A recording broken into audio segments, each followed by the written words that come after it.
같이 사도신경으로 신앙 고백하심으로 5월 16일 금요일 아침 예배를 하나님께 드립니다. 나는 전능하신 아버지 하나님, 천지의 창조주를 믿습니다. 나는 그의 유일하신 아들, 우리 주 예수 그리스도를 믿습니다. 그는 성령으로 잉태되어 동정녀 마리아에게서 나시고 본디오 빌라도에게 고난을 받아 십자가에 못 박혀 죽으시고 장사된 지 사흘 만에 죽은 자 가운데서 다시 살아나셨으며 하늘에 오르시어 전능하신 아버지 하나님 우편에 앉아 계시다가 거기로부터 살아있는 자와 죽은 자를 심판하러 오십니다. 나는 성령을 믿으며 거룩한 공교회와 성도의 교제와 죄를 용서받는 것과 몸의 부활과 영생을 믿습니다. 아멘.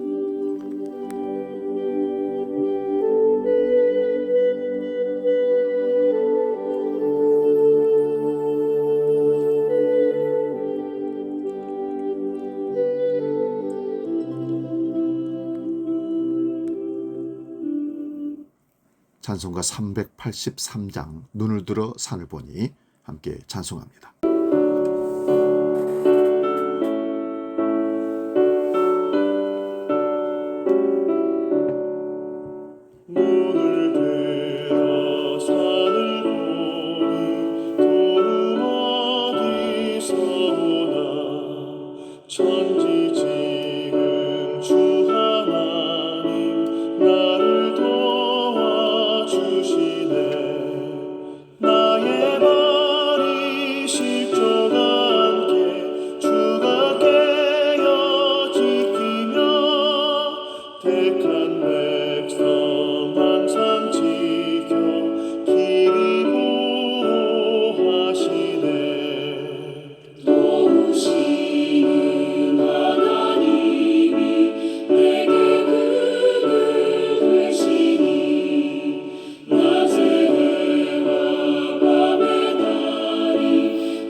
오늘 우리에게 주신 하나님 말씀은 구약성경 잠언 24장 23절에서 34절의 말씀입니다.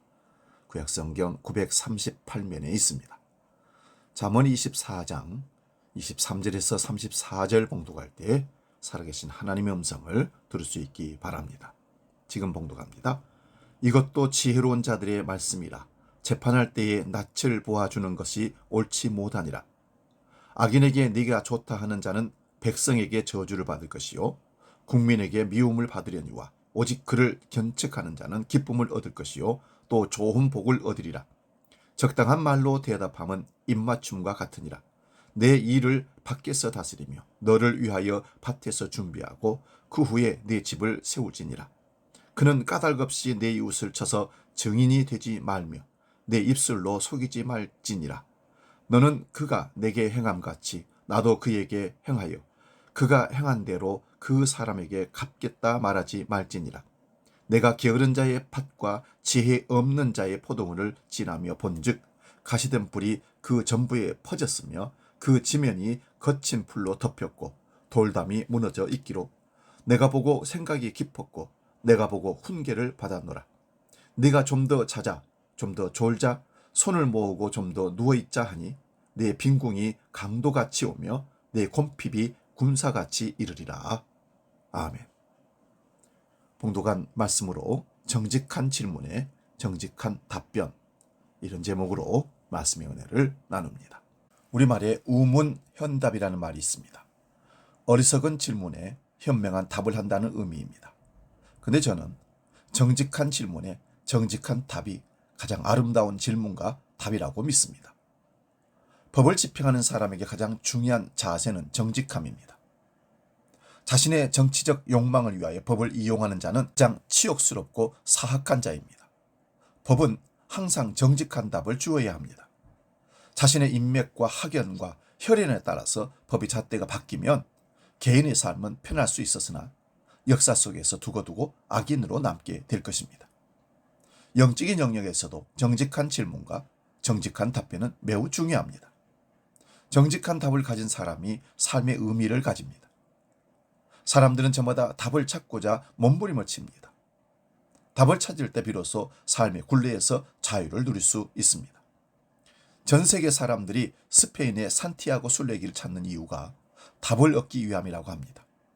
정직한 답은 정직한 질문에서 출발합니다. 법은 죄에 대하여 징계합니다. 그러므로 거짓 증언은 사악한 일입니다. 죄에 대하여 바른 책망은 죄에서 벗어나게 한다. 오늘 본문 28절에 말씀합니다. 법은 단지 징계의 기능이 아니라 회복의 기능도 있습니다. 보편적으로 죄의 결과가 주는 무서움을 알 때 다시금 죄의 자리에 서지 않게 됩니다.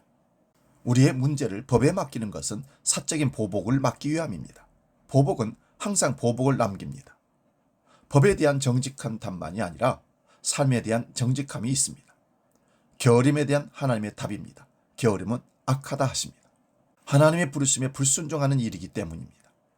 하나님은 자녀들의 삶을 인도하십니다. 그런데 게으름으로 인도하여 그 은혜를 바로 차버립니다. 악하고 게으르다고 책망을 받는 것입니다.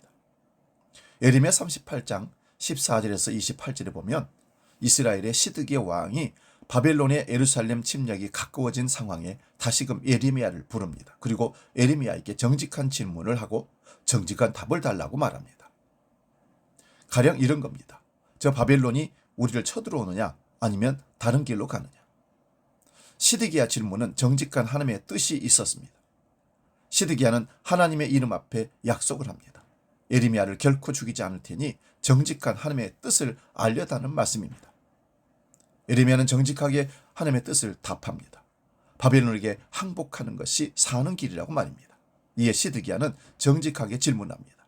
시드기야의 두려움은 자기 백성들에게 조롱과 모욕을 당하는 일입니다. 나는 바벨론에 항복한 유다인을 두려워하노라. 시드기야는 선지자에게 정직하였습니다. 그러자 예레미야는 바벨론의 무리가 왕을 유대인에게 넘기지 않을 것이라 말하면서 여호와의 목소리에 순종하라고 대답합니다.